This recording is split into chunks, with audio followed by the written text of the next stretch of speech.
herbs. We Americans say herbs. You Brits, and you various peoples of the world under more immediate or direct cultural influence from the Brits may be wondering, hey, why do you Yanks not pronounce the H in herbs? Well, I suppose we could ask you, do you pronounce the H in honest, honor, hour, air? Well, then why do you pronounce the H in herb? These are all loan words from French.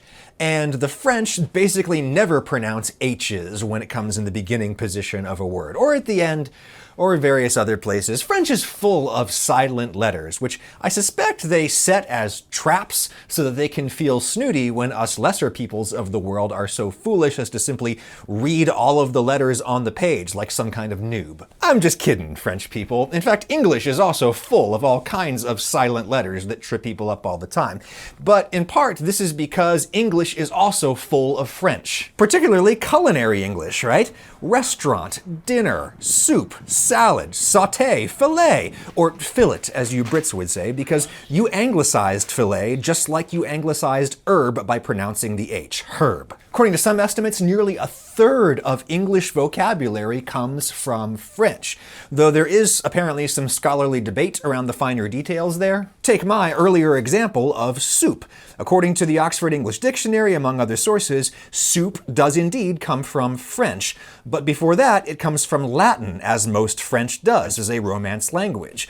On the other hand, not all of the Romantic influence in English should be attributed to the French, right? I mean, the Romans themselves conquered what we now call England more than 1,000 years before French-speaking Normans did. That's on the other hand. On the mutant third hand, the people who first started speaking what we now call English did not live in England at the time of Roman Britannia. The Angles and the Saxons and the Jutes were still migrating around Central and Northern Europe back then. They and other Germanic peoples were, of course, having their own rich cultural exchanges with the Romans.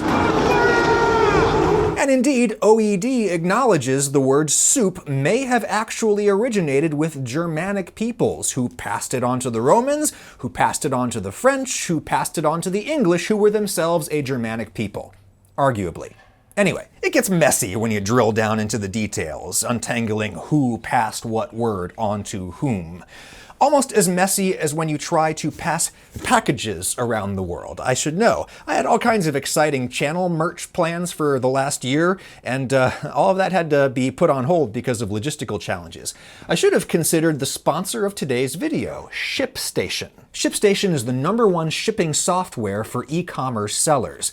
Wherever you're selling stuff online, whether it's eBay, Amazon, Etsy, your own Squarespace site, it doesn't matter. ShipStation will suck up all those orders so that you can see them together in one place. From the ShipStation interface, you can easily manage the orders, print out labels, automate email updates for your customers, and of course, you can link up with the major carriers. You can easily compare rates from UPS and FedEx and the like.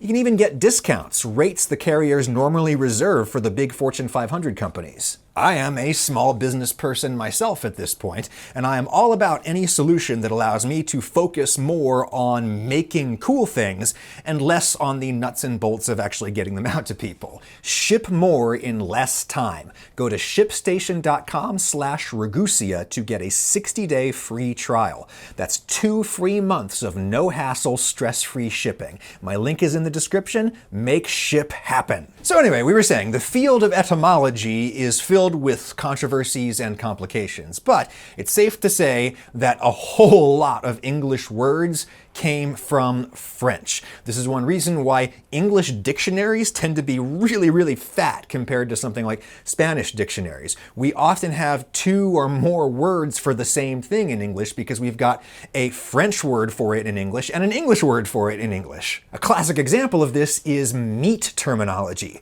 Pig is an English word. Pork is a French word. Cow is English. Beef is French. Sheep is English. Mutton is French. Are you noticing a pattern here? English is the language of the cold, filthy field. French is the language of the warm, inviting table. Now look, I get annoyed by language policing as much as the next fella, but could you ask for more compelling evidence that language affects culture and vice versa? I mean, this whole idea that Frenchiness is fancy, this goes back all the way to the Norman conquest of England, like almost literally 1,000 years ago. A French-speaking elite came to rule over an English-speaking underclass. English speakers raised the pig, French speakers ate it. At least they ate the choice cuts. And this entire ancient class dynamic may have been completely forgotten by today had it not been baked into our language. The words that we choose to use to describe things have the power to perpetuate social attitudes, and this is hardly the most harmful or injurious example of that. But anyways, herbs. When one language absorbs a word from another, there is usually some degree of initial and ongoing adaptation. I might not pronounce the H in herbs, but I do pronounce the H in history, human, habit, hollandaise sauce. These are all words from France where they do not pronounce the initial H, and yet I do because language evolves. Loan words become cognates. Two different words in two different languages that look and or sound similar because they have a recent common ancestor. Indeed, you might argue that herb isn't a loan word anymore. It's a cognate.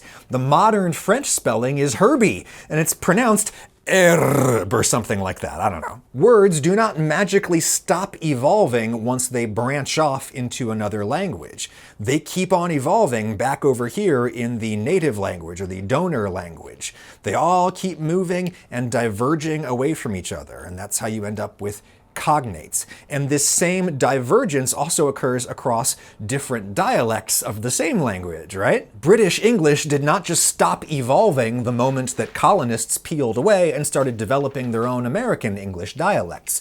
According to the Oxford English Dictionary, you Brits said herb with a silent H right up until sometime in the 19th century.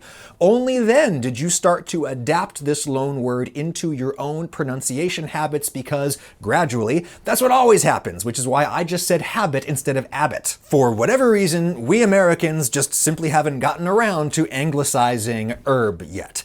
I'm gonna put it on the to-do list. I'm gonna send that memo out to everybody else. I'm gonna try to get it onto our master schedule, but until that moment, I'm still gonna keep saying herb instead of herb, even though some of you Brits like to try to tell me that herb is objectively wrong. This is an argument that I have gotten many times on the internet. People who like to say that British English is redundant. There is only proper English spoken in England and improper English spoken everywhere else, potentially including Scotland and Wales and Ireland, right? I mean, it's right there in the name. English, England.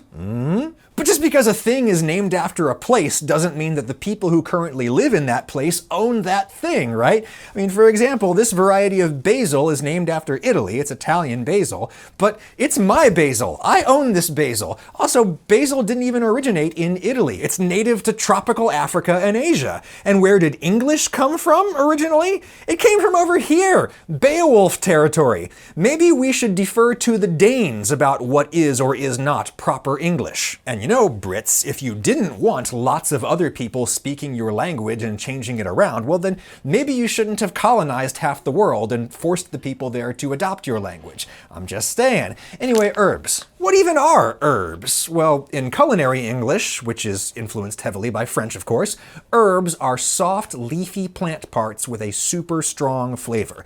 Such a strong flavor that you would generally not use them by themselves. You would use them to flavor other things. But in botanical terminology, herb has a much broader definition. An herb in botany is any flowering plant that does not grow some kind of woody stem. And by that definition, rosemary is actually not an herb because it gets a really thick woody stem, like a little tree trunk. That's in contrast to this banana, which is an herb. Botanically, herbaceous plants remain soft above ground, which often causes them to die back in winter, like this banana plant has.